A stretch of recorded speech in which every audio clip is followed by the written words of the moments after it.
ஊரில் எங்கள் வீட்டு தென்னந்தோப்பு. வீடியோ எடுத்துகிட்டு இருக்கான் பாருங்க. நான் உட்காந்து தேங்காய் திருவிட்டு இருக்கேன்.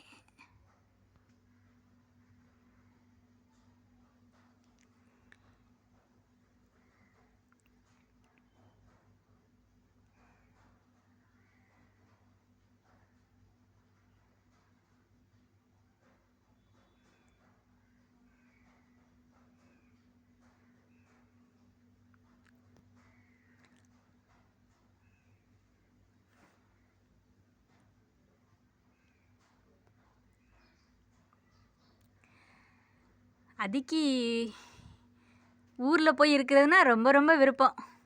ரொம்ப சந்தோஷமாக இருக்கும். அவன் சொல்கிறான், ஸ்கூல் போயிட்டு வீட்டுக்கு போகணுமா, வீட்டுக்கு போய் மாடெல்லாம் பார்க்கணுமா, அந்த மாதிரி இருக்கிறது ஆசையாக இருக்குமா அப்படின்றான். மாட்டுக்கு தண்ணி வைக்கணுமா, ஸ்கூலுக்கு போய் படிச்சுட்டு வந்து அது மாதிரி அவனுக்கு அவ்வளோ பெட் அனிமல் மேலே அவ்வளோ பாசம்.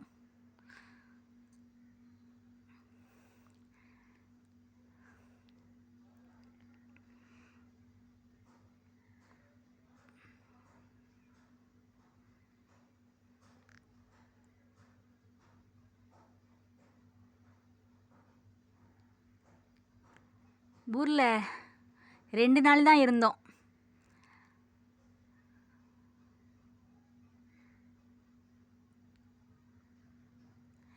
தேங்காயெல்லாம் விழுந்து கிடக்கு பாருங்க.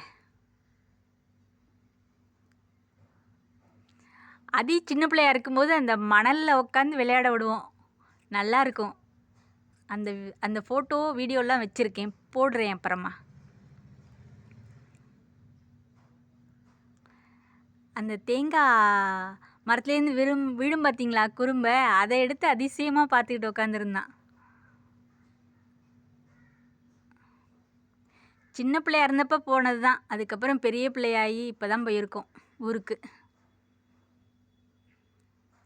அந்தமான்லேருந்து போகணும்னா டிக்கெட்டு ஒரு தடவை போயிட்டு வர்றதுனாவே எல்லாருக்கும் சேர்த்து 1,00,000க்கு மேலே ஆயிடுது. அதை நினச்சே அதை பார்த்தே போகிறதில்ல அதிகமாக.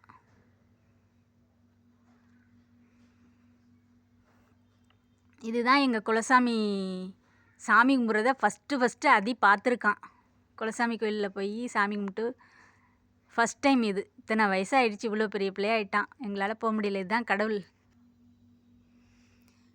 கடவுள் எங்களுக்கு அருமையான வாய்ப்பை கொடுத்தாரு. குலசாமி கோயிலில் போய் சாமி கும்பிட்டு, திருச்செந்தூர் போயிட்டு சாமி கும்பிட்டு நல்லபடியாக ஊர் வந்துட்டோம் அந்தமானுக்கு. இங்கே அந்தமான் பிடிக்கவே இல்லை. ஊரில் போய் படிக்கணுமா, அவனோட ஆசைகள் நிறைவேறணும். 11th 12th ஸ்கூலில் ஊரில் தான் படிக்கணும்னு ஒரே பிடிவாதம். அவனுக்கு அவ்வளோ ஆசை. அது முடியல. இப்போ சொல்லிகிட்டு இருக்கான் அவங்க அப்பாட்ட, காலேஜ் என்னை கண்டிப்பாக ஊரில் கொண்டு போய் சேர்த்து விட்றணும், நான் ஊரில் தான் படிப்பேன், தமிழ்நாட்டில் தான் படிப்பேன் அப்படின்னு சொல்லிகிட்டு இருக்கான். கடவுள் அவனோட அந்த ஆசையை நிறைவேற்றி வைக்கணும்.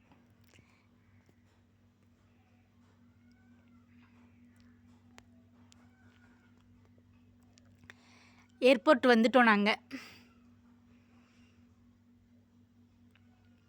அடுத்த வீடியோவை அடுத்த வீடியோவில் சொல்கிறேன்.